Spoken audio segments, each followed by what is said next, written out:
सेवा साथीहरू नमस्ते, welcome my home garden YouTube च्यानलमा। आज चाहिँ तपाईँहरूलाई देखाउनु गइरहेको छु मैले थाई डिलाइट। हेर्नुहोस् न साथीहरू, थाई डिलाइटको कोही बेला यस्तो धेरै यति धेरै फुल्छ, यति धेरै फुल्छ, आम्मामा यस्तो धेरै फुल्छ। यो भेराइटी चाहिँ फुल्न त सबै भेराइटी धेरै नै फुल्छ, तर यो चाहिँ अझै धेरै ह्याप्पी फुल्छ।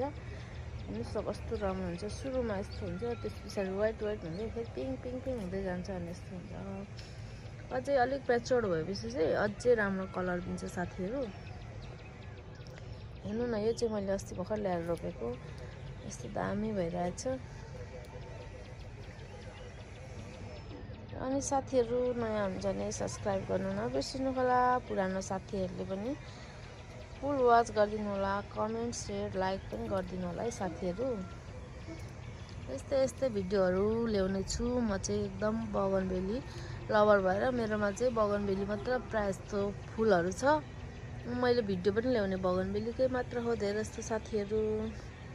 हस् त, बाई बाई।